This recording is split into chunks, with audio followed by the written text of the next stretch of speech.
Hello dear friends, मैं सुमन और स्वागत करती हूँ आपका अपने चैनल आपकी सहेली सुमन में।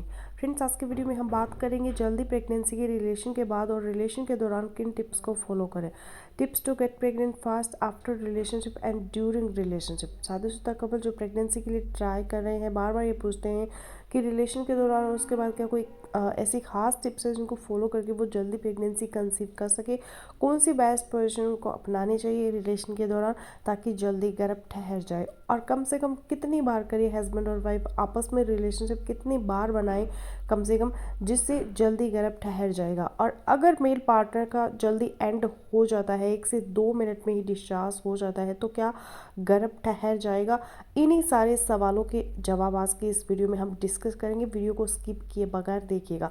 तो चलिए बिना देरी के वीडियो शुरू कर लेते हैं। वीडियो अगर आप लोगों को इन्फॉर्मेटिव लग रहा है तो प्लीज़ वीडियो को लाइक और शेयर कीजिएगा। चैनल पर पहली बार आए हैं तो प्लीज़ चैनल को बिना सब्सक्राइब किए मत जाइएगा। अब किस तरह से रिलेशन बनाना है, संबंध बनाना है और कितनी बार बनाना है ताकि जल्दी गर्भ ठहर जाए, ये जानने से पहले ये जानना बहुत ही ज़रूरी है कि कौन से टाइम पर रिलेशन बनाना है। क्योंकि अगर आपको इन खास दिनों का पता नहीं है, जो महीने में सिर्फ कुछ ही दिन होते हैं किसी भी महिला के जब वो प्रेगनेंसी के लिए तैयार होती है, तो फिर बाकी दिनों में आप चाहे रिलेशन बनाते रहें लेकिन प्रेगनेंसी कंसीव होने के चांसेस कम होंगे। और ये खास दिन जो होते हैं महिला के किसी भी साइकिल के अंदर, वो महिला के फर्टाइल डेज या फर्टाइल पीरियड या फर्टिलिटी विंडो इन्हें कहते हैं। तो कौन से होते हैं खास दिन?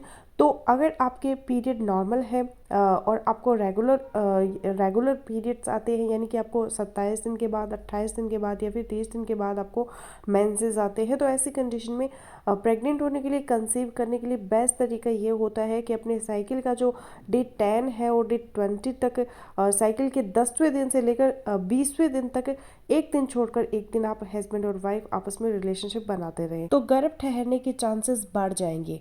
अब अक्सर महिलाएं ये पूछती है कि हमें तो अपने पीरियड साइकिल लेंथ का ही नहीं पता कि कितने दिन का हमारा साइकिल है, यह कैसे पता करेंगे। तो जिस डेट को पहले दिन आपको मेंसेस आए हैं उस डेट को आप नोट कर ले।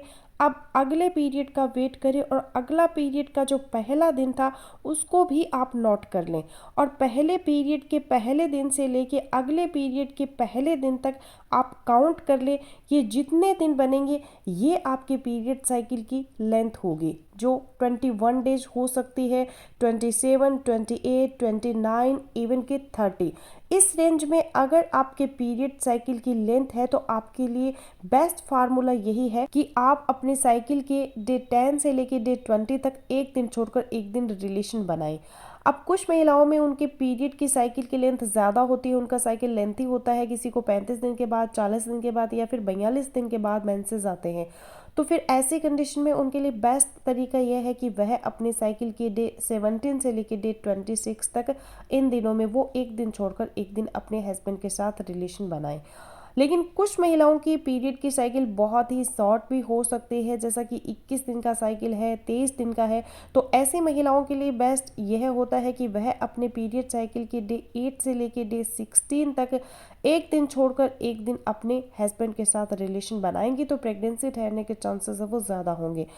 अब पीरियड साइकिल की लेंथ इससे भी कम हो सकती है। कुछ महिलाएं ये कहती है कि हमें हर 15 दिन के बाद मेंसेस आ जाते हैं, यानी कि महीने में 2 बार भी मेंसेस आ जाते हैं, तो ये नॉर्मल नहीं है।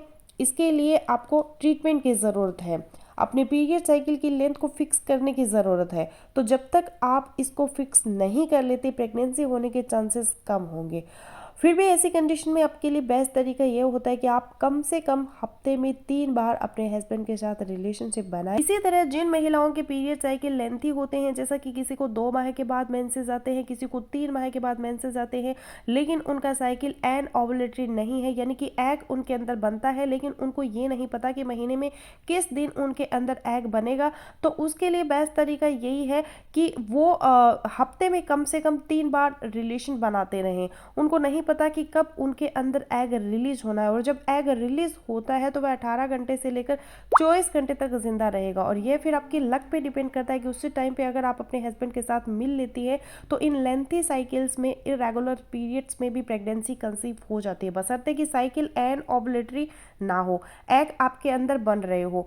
लेकिन अगेन मैं आपको यही कहूंगी कि अगर आपकी साइकिल की लेंथ बहुत ही शॉर्ट है या बहुत ही लेंथी है तो पीरियड को और हार्मोन को रेगुलर करने के लिए ट्रीटमेंट जरूर ले। तो ये बात तो होगी कि रिलेशन किस टाइम पर बनाना है। दूसरी जो चीज़ है कि बेस्ट पोजीशन कौन सी अपनानी चाहिए रिलेशन के दौरान ताकि प्रेगनेंसी के चांसेस बढ़ सके। तो जो ट्रेडिशनल पोजीशन है जिसको हम मिशनरी पोजीशन कहते हैं, यही सबसे बेस्ट होती है। इसमें जो फीमेल है वो नीचे लेटी होती है और मेल पार्टनर ऊपर लेटा होता है, दोनों के फेस एक दूसरे की तरफ होते हैं और इस पोजीशन में वो परफॉर्म करते हैं। इसको मिशनरी पोजीशन कहते हैं। लेकिन प्रेगनेंसी कंसीव करने के लिए आपको किसी उल्टी सीधी आड़ी तिरछी मुश्किल पोजीशन को अपनाने की ज़रूरत नहीं है, क्योंकि पोजीशन बहुत ज़्यादा मैटर नहीं करती। मैटर करती है डीप पेनिट्रेशन। इसका मतलब है कि पुरुष जब डिस्चार्ज होने लगे तो वह अपने स्पर्म को वजाइना की डीप पोर्शन में छोड़कर आए, अंदर तक जाके डिस्चार्ज हो, क्योंकि जब सीमन सर्विक्स के पास डिस्चार्ज होगा तो स्पर्म इजिली स्विम करके यूट्रस के अंदर एंटर हो जाएंगे। अब यहाँ पर एक सवाल यह आ जाता है कि जो पुरुष जल्दी डिस्चार्ज हो जाते हैं, शादीशुदा जो कपल है, वह सवाल करते हैं कि हस्बैंड उनकी 1 से 2 मिनट के अंदर ही जल्दी डिस्चार्ज हो जाते हैं तो क्या गर्भ ठहर जाएगा? तो स्पर्म का वजाइना के अंदर डिपॉजिट होना ज़रूरी है प्रेगनेंसी कंसीव करने के लिए। टाइमिंग कितनी है यह चीज़ आपके रिलेशन को एंजॉय करने के दौरानियों को बढ़ाने के लिए तो ज़रूरी हो सकती है, लेकिन कंसीव करने के लिए बहुत ज़्यादा ज़रूरी नहीं है। अगर आपके हस्बैंड के अंदर कोई बहुत ज़्यादा प्रॉब्लम नहीं है, आप जल्दी प्रेगनेंसी कंसीव करने के लिए संबंध बनाने के बाद भी कुछ टिप्स को आप फॉलो कर सकती हैं। लोअर बैक, जो कमर का सबसे नीचे वाला हिस्सा होता है, उसके नीचे आप एक पिलो रख सकती हैं, एक तकिया रख लें और जहां पर आप लेटी है कोशिश करें कि कम से कम 20 मिनट तक वहीं पर लेटे रहें। कुछ लोग यहाँ पर legs up the wall position advice करते हैं कि आप अपनी लेग्स को दीवार के साथ खड़ा कर ले। तो इसको अपनाने में कोई हर्ज नहीं है, लेकिन दीवार के साथ लेग्स को खड़ा करना थोड़ा डिफिकल्ट होता है, मुश्किल होता है। तो इसके लिए बेस्ट यही है कि अगर आप नीचे लेटी है बेड साइड पे तो आप बेड पे रख सकते हैं या चेयर पर रख सकते हैं लेग्स को।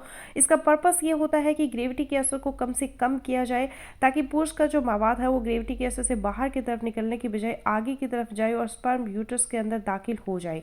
लेकिन अगेन यहाँ पे कपल सवाल करते हैं कि रिलेशन के बाद उनका सारा मवाद तो बाहर निकल जाता है तो क्या प्रेगनेंसी जल्दी हो जाएगी? तो यहाँ पे भी परेशान होने की ज़रूरत नहीं है। जो मर्द का मवाद होता है ऑलमोस्ट 70 to 80% वो बाहर ही निकलता है।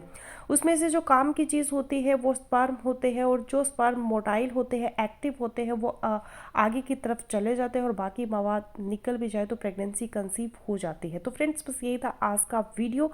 आई होपफुली मेरा आज का वीडियो आप लोगों के लिए यूजफुल रहेगा। सो मिलते हो नेक्स्ट वीडियो में, तब तक के लिए बाय बाय।